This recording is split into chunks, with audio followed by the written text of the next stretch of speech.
I'm Gavin. I'm Ryan. And welcome back to the S.O.U.N.D Project.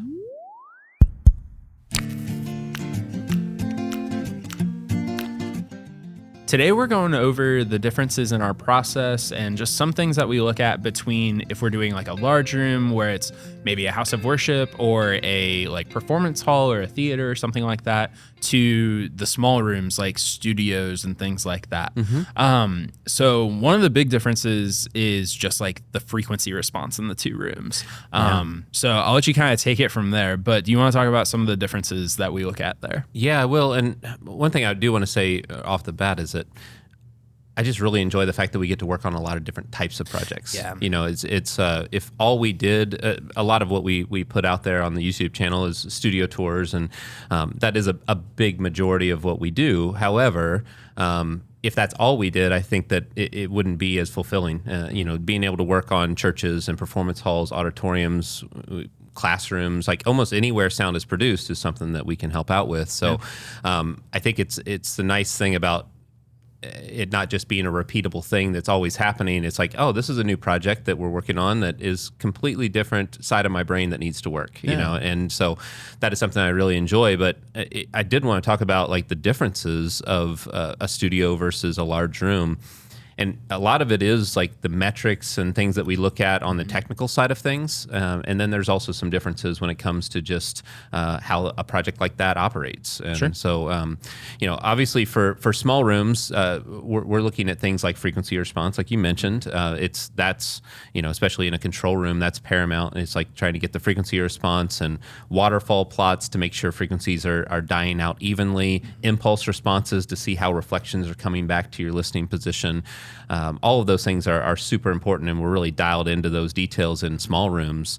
Whereas in larger rooms, we're looking at a different set of metrics a lot of times where, you know, there's things like reverberation time, you know, and how long it takes for sound to decay in a room. Or we look at things like STI, which is a speech transmission index, which is a rating from 0 to 1. 1 would be perfectly intelligible speech as I mess up my words. I did that on purpose. And then 0 would be like a garbled mess. You wouldn't understand anything. Right. And so we're looking at that in large rooms where that's not as much of a concern in a small room. And yeah, the process is just way different. You know, we're concerned about different things. We do different modeling techniques. We do different testing methods in all of those rooms.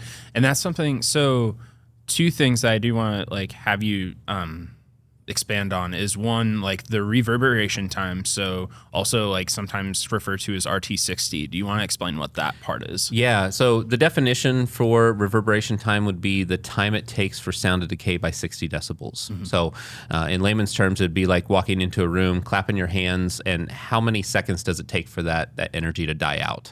And the interesting thing about reverberation time is that it's frequency dependent. So the decay time for, let's say, 100 hertz is going to be different than it is at 1,000 or at 5,000, you know, and what you want to do is create, well, for every room, given its size and application, like so how big it is, but then what it's being used for, that's going to dictate how we treat the room to try to hit a target reverb time. Because if you're building an orchestra hall, let's say, you know, the best orchestra halls in the world have a reverb time of 2 to 2.8 seconds. And so if you look at things like Boston Symphony Hall and the Concertgebouw in Amsterdam, like some of these ones that are renowned for their wonderful sound for orchestral music, it's a long reverb time that does that, and it's something that we prefer. But it's not just the reverb time at a specific frequency; it's the balance across the frequency spectrum. Like those concert halls, one of the biggest things is that a lot of them are built with plaster and marble and really hard surfaces that don't absorb low frequencies. And you get this increase in reverb time in the low end.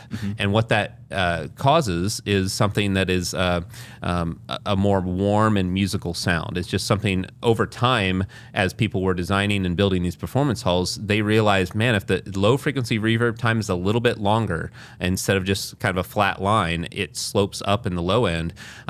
This music sounds so much better and I enjoy it more. And so you could actually see over time in orchestra halls that how they just get more and more refined on the types of materials they're using because they're experimenting at that time and seeing what works best. Sure. So in that scenario, so obviously like treatment tends to be the thing that is going to control how like the RT of different frequencies.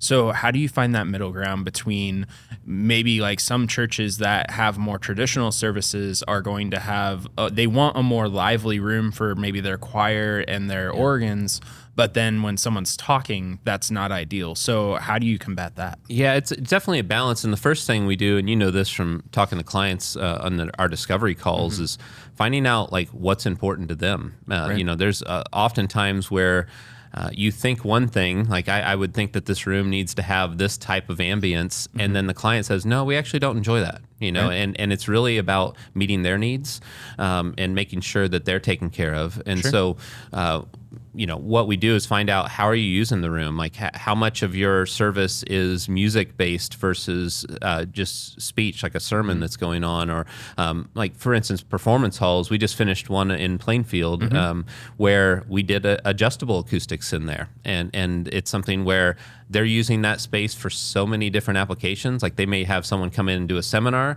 they may have a dramatic performance, they may have an orchestra, they may have a rock band one weekend. And so we actually have banners that can deploy or retract and change the reverb time of the room, because for each one of those applications, it should sound different. Sure. But most spaces are kind of they're resigned to the fact that they've just got to treat it once, and they're not going to do a bunch of adjustable treatment just because it's expensive. And sometimes a set it and forget it mindset is a little easier for people who are operating the space. Yep. So a lot of times what we do is, let's say for speech, it's 1 second would be ideal at 500 hertz, but for orchestral music, it's 2.5 seconds. Well, we find out from them, like, well, what's more important? And and a lot of times it's like, well, people have to understand the speech, but we don't want music to sound too closed off and oppressed. So what we end up doing is like, maybe we'll shoot for 1.4 instead of going all the way to one side of the extreme side of things. Sure. So then a question that kind of comes up sometimes is like well, like, why do I need to solve that with treatment when I can just solve it with, like, I can adjust the reverb on, like, my console or something like that? Sure. So go ahead and talk to that point a little bit. Yeah, I mean, the thing is that when that only helps in like a lot of times in the mixing process, you can adjust things like that. But while you're controlling the reverb time in a studio or a large space, you're not just controlling reverb time, you're also controlling all these harsh reflections that actually don't sound very good. Sure. You know, it's like, and you have comb filtering that happens when you capture a recording. And I guess you could create a room that's so dead that you add everything artificially, but also that is not the preference of most people. You know, sometimes they want to hear the room and have that, that natural sound of the room and not have to worry about it in post. Sure. That makes sense. Something that we did, I want to say it was very early on in my time here that we did a local church where, the whole team went on site to experience the process. And part of it was doing subjective listening tests. Yeah. Where, you would say a word and then we had a sheet that we would circle what we thought you said. Yeah. So do you want to talk about like what that is and how you use that and how that maybe applies to the STI? Yeah. So one thing, and the nice thing is there's subjective listening that happens in studios and in larger spaces. Like we do it, but we do it in different ways, Sure. and so in studios, a lot of times I'm listening to tracks that I'm used to hearing in a lot of different spaces, and I know what to pick out. Like in some tracks that I have, it's like, oh, well, I know that this vocal should be panned to this location if the imaging is set right in this room and it sounds good. And then I can listen, and if that's not the case, we can make adjustments and so forth. But just really knowing my source material is important for that. But then subjective listening in a large room, like you mentioned, we have that subjective listening test. It's actually kind of a really fun part of the day because we get volunteers from the organization or the church that we're working with, and we have them sit in locations where we'll eventually place a microphone there to be able to take computer metrics. But this is the more subjective human element of it. And it's a list of 50 words, and I read them from the podium or with whatever lav mic or whatever they're using. And it's a multiple choice thing. They just circle what they think they heard. And there's 6 answers for every one of them. And I don't repeat the word. I don't, go back and say it again. I put it in a sentence. That's important in large rooms too, is that you can't just say the word, because that is not natural. Like, people speak in sentences. And if you only said the word, it'd be much easier for people to understand it, because there's not other things that could be masking it. Because as you're speaking in a sentence, a lot of times the word you said before is still decaying and masking the next word, and it makes it harder and harder to understand.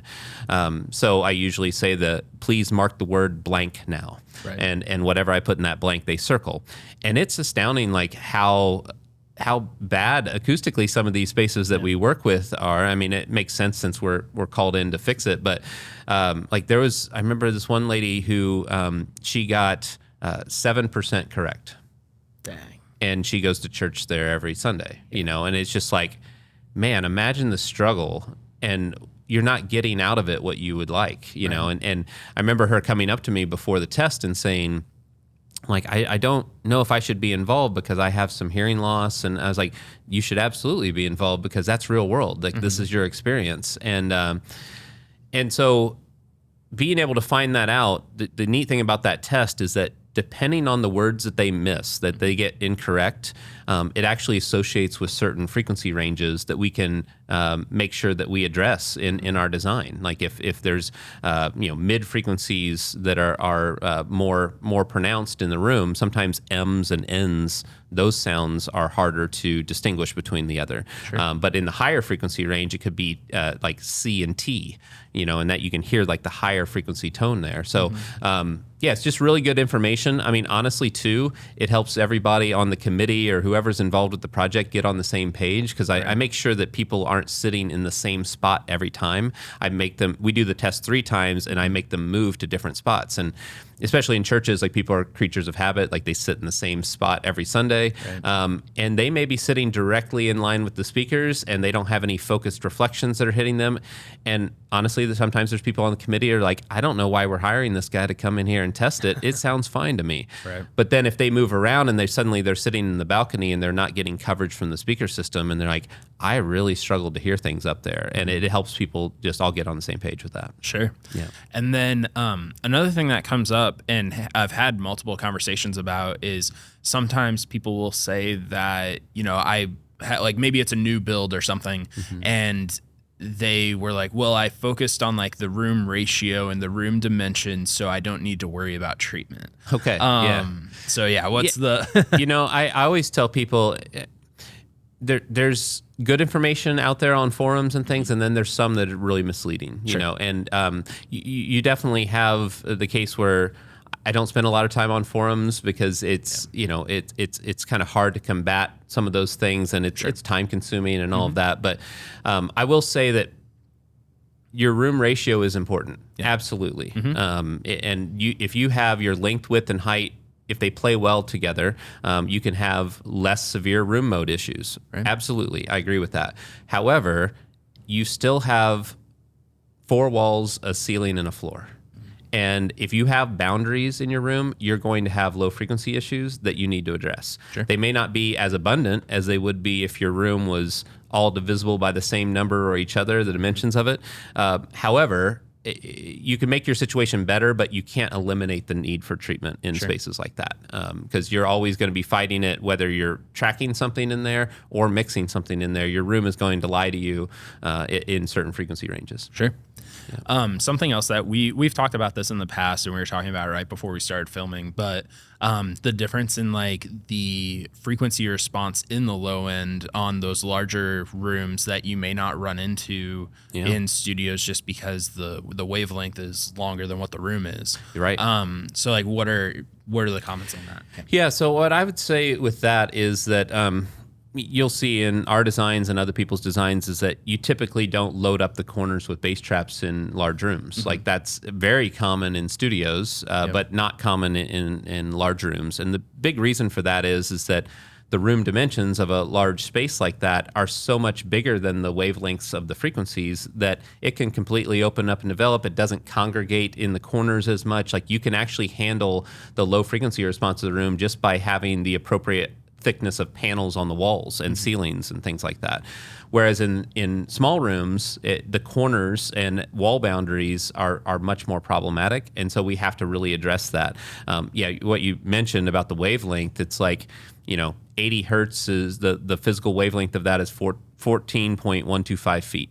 Okay. That means that 40 hertz is over 28 feet long, and 20 hertz is over 56 feet long, right? And so you're doing that in a bedroom that's 10 by 12, you're going to struggle.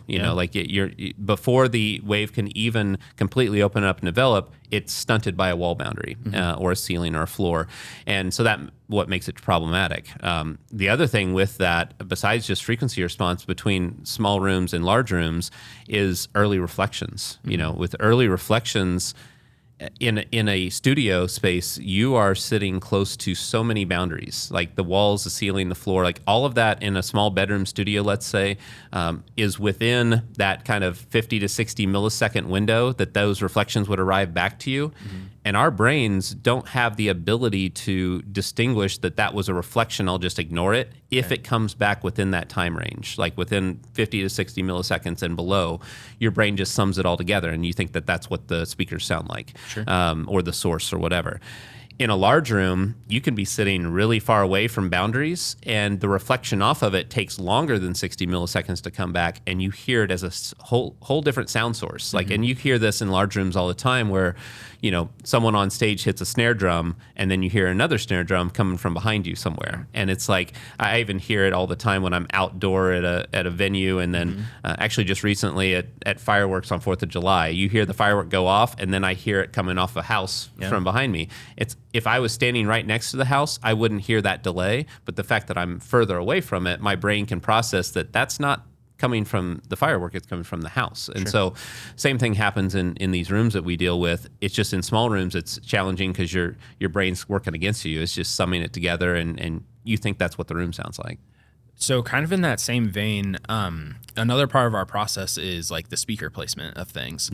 So what are some of the differences that we look at where a lot of houses of worship specifically, or even performance halls, are often line arrays? They have a stage. Sometimes the subs are under the stage versus in a studio, we may have a stereo setup, sometimes an Atmos setup, sometimes multiple subs as well, sometimes no sub at all. What are some of the differences that we look at there? Well, I think one of the first main differences is that in large room spaces, a lot of times we're not the ones dictating where the speakers go. Like we're working with AV integrators who that's their job and they're great at it, and we don't specialize in that sort of thing. Now we speak into it and we say like, hey, based on the shape of this room and some of the reflection patterns that could occur, you might consider keeping the speakers away from these areas or aim them in a certain way. But a lot of times that's something that these AV integrators are already experts at, and we just have to add a little bit of guidance or help them with the testing data that we've taken and saying like, hey, watch out for this or that. Now with small rooms, while again, we're not selecting the speakers necessarily, we have way more control over where they go, and we, especially when we're testing in a space like that, we're actually testing in order to figure out where those speakers are going to end up being in a studio, whereas in a large room, typically they're already hung and the modeling is taking place from us and the AV integrator that they're not moving. Like they are what they are. However, with those spaces too, you're trying to appease like a larger audience, whereas in studios, we're trying to dial into a mixed position, and maybe like a producer desk or couch in the back, we might be considering that too, so they get a good experience. But it's far fewer locations that are important. But I would say that definitely with it's just on a larger scale in a big room. It's like I still look at things like, hey, can we place the line array not at the 25% point as far as like the width of the room or the length of the room, and try to get it in a good spot to where it performs as optimal as possible. Sure. So just because you specifically said the 25% point, why would they not want to put that right there? A lot of times that ends up accentuating room mode issues even more. Like in small rooms, it's definitely a huge factor. In larger rooms, it's less of, but it's still something to consider. Like we've worked with multiple churches where they're putting subwoofers underneath a stage, let's say, and where that gets located, if we can not excite some of the major room modes while they're lower in frequency because it's a bigger space, it's still something with these subwoofers that can still touch those room modes, and we just don't want to excite them and cause peaks or dips that are going to be unmanageable. Sure. Going back to the RT60 and like reverberation time, that's something that we only do with the larger rooms. But live rooms don't apply to that, like in a studio.